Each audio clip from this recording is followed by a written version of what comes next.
The boundary you keep not setting, it's not about them. It never was. It's about a version of you that still isn't sure she's allowed to take up space. That's what we're fixing today.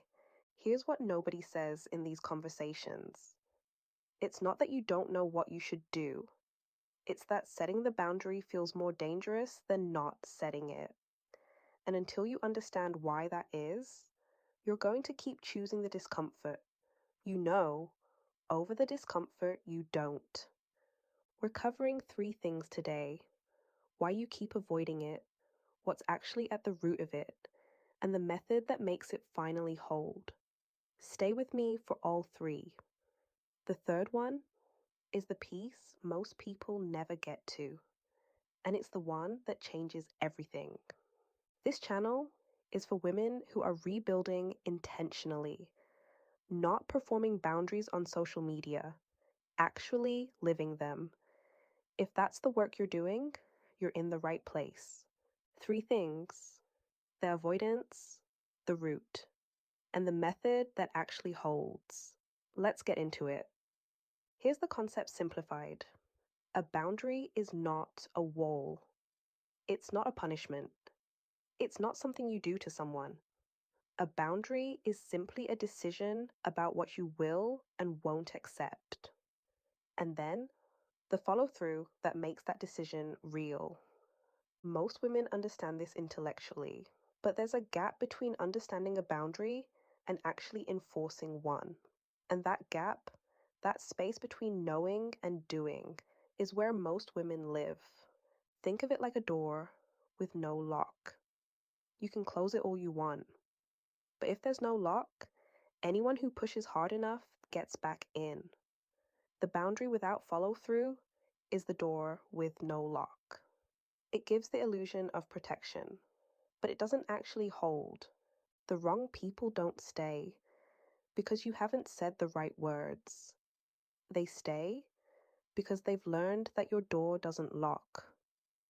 Before I get to the root, I need you to sit with that, because most women hear that and think, I just need a better script.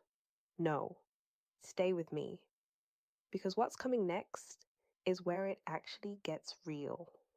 Here's where most conversation about boundaries completely misses the mark. It tells you to just communicate your needs or speak your truth, as if the problem is that the other person doesn't know. They know. You know. The problem runs deeper than communication. The real root of an unset boundary is almost always one of three things: fear of abandonment. If I hold this line, they'll leave.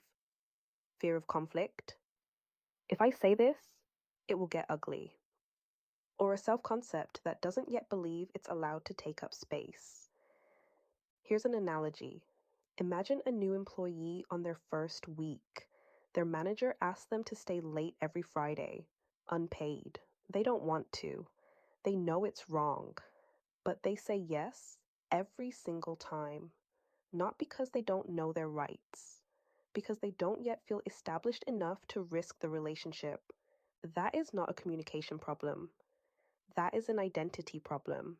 She doesn't yet see herself as someone with enough standing to push back.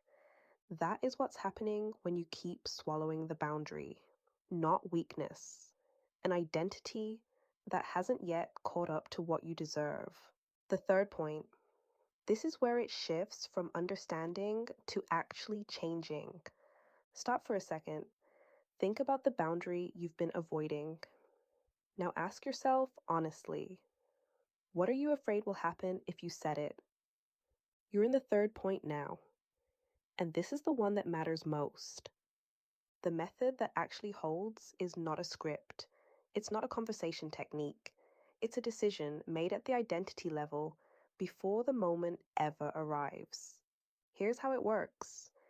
You decide in advance, when you're calm and clear, who you are and what that version of you accepts, not in the heat of the moment, not when they're standing in front of you, before. Because in the moment, your nervous system will default to whatever feels familiar. And if familiar means yielding, you will yield every time. But when you've already decided at your core, I am a woman who does not accept this, the moment arrives and the decision is already made. You're not negotiating with yourself anymore. You're just following through on who you already are. That is how the boundary holds, not through gritted teeth and willpower, through identity. Write down one boundary you are committing to, not setting one day, not eventually, now. And underneath it, write who you have to be to hold it. I want to close with this. The women who finally start holding their boundaries aren't tougher than you. They're not more confident than you started out. They just reached a point where the cost of not holding it became higher than the cost of holding it. You get to reach that point on your own terms. You don't have to wait for things to get worse. You don't have to wait for the right moment or the right words. The boundary doesn't require their understanding. It doesn't require their agreement.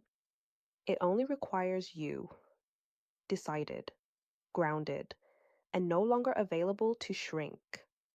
That is emotional maturity, not perfection, just a woman who knows what she stands for and lives accordingly. If this hit close to home, save this video. You're going to want to come back to it when the moment arrives and you need the reminder. And if you're doing this work, the real work of rebuilding who you are from the inside out, then follow this channel.